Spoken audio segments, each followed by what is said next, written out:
Everyone, तर आज आपण बनवणार आहोत डेलीसाठी आपण जे वरण बनवतोय तर ते वरण बनवणार आहोत। त्यासाठी मी घेतली तुरीची डाळ आणि डाळ छान शिजवून घेतली 3 ते 4 शिट्ट्या घेऊन आणि आपण ह्याला असं स्मॅश करून घेतो सगळीकडे फेटून घ्यायचं।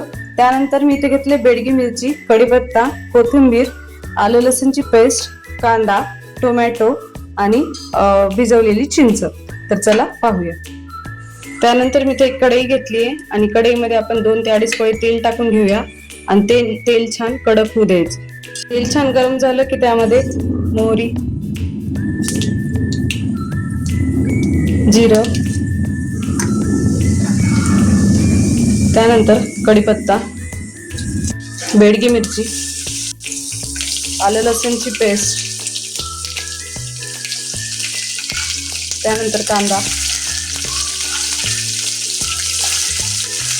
टोमॅटो हे छान एकत्र करून घेऊया। त्यानंतर त्यामध्ये बारीक चिरलेली कोथिंबीर,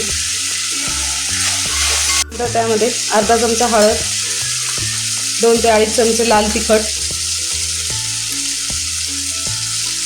थोडासा 1 ते 1.5 चमचा सांबर मसाला,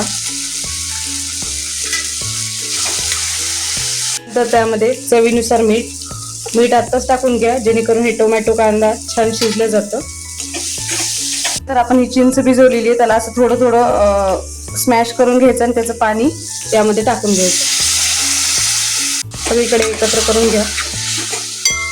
नंतर त्यामध्ये ही शिजवलेली डाळ आहे ती पूर्ण टाकून घ्यायची, त्याला सगळीकडे एकत्र करून घ्यायचं। त्यानंतर तुम्हाला जेवढं पातळ वरण हवंय तेवढं तुम्ही पाणी टाकू शकता। नंतर त्यामध्ये बारीक चिरलेली कोथिंबीर वरून टाकायची आणि 5 ते 10 मिनिट ह्याला छान उकळी येईपर्यंत शिजवू द्यायचं। बघू शकता किती छान प्रकारे आपलं हे वरण रेडी झालंय।